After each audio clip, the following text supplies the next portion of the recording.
Hi friends, this is your Kiran. Welcome back to Kiran Rao Bigg Boss channel. Bigg Boss season 8 week 3 నిన్న Shakti versus Kantara టీంలలో Shakti team అయితే చాలా ఓవర్గా physical అయ్యారు. సో దీనివల్ల చాలా మంది మీద ఒపీనియన్ మారింది.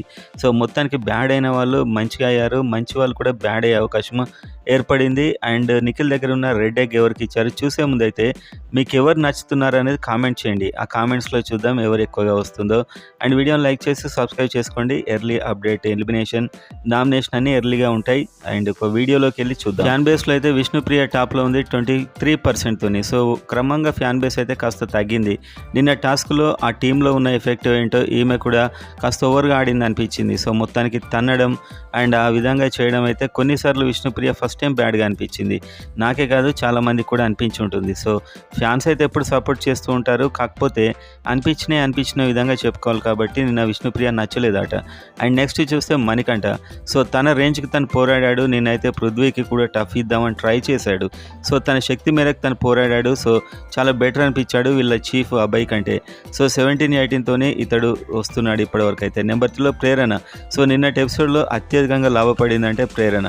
సో ఫైట్ చేసింది చాలామందికి ఈమె నచ్చింది నిన్న. సో అది ఉన్నట్టు నేను చెప్తున్నాను. ఈమె అయితే చాలా పాజిటివ్ ఎపిసోడ్ నిన్న ప్రేరణకి. నెక్స్ట్ నైనిక 10-11. సో అదే క్లాన్లో ఉండడం వల్ల ఈమెకు అసలు ఫోకస్ రాలేదు. సో మొత్తానికైతే ఎలిమినేట్ కాదని నేను అనుకుంటున్నాను.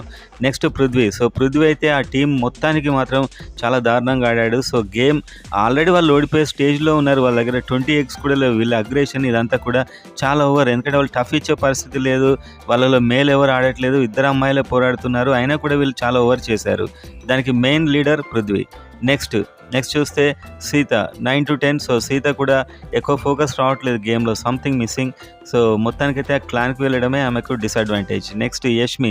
సో తను కూడా ఒక ఫైటర్గా ప్రూవ్ చేసుకుంది. నిన్న చాలా బ్యాడ్ అయింది యష్మి స్టార్టింగ్లో, ఇప్పుడు చాలా బెటర్, గుడ్ అయిపోయింది చాలా వరకు. అభయ్. సో అభయ్ అయితే బిగ్ బాస్ని ఎదిరించాడు. నిన్న బిగ్ బాస్ గేట్ ఓపెన్ చేసి ఇష్టం లేని వాళ్ళు వెళ్ళిపోవచ్చు అని క్లియర్గా చెప్పాడు. అండ్ నిఖిల్ దగ్గర ఉన్న రెడ్ ఎగ్ కంటెండర్ టాస్క్ కోసం సోనియాకి ఇచ్చాడు. సో వాళ్ళిద్దరి మధ్య జరిగిన టాస్క్లో నిఖిల్ గెలిచాడు. సో కంటెండర్ టాస్క్లో ఒకటైతే నిఖిల్ గెలిచాడు. అండ్ ఇక్కడ నుంచి హౌస్లో ఒక్కరే చీఫ్ ఉంటారని కూడా న్యూస్. అది కన్ఫర్మ్ కాగానే మీకు నేను మళ్ళీ చెప్తాను.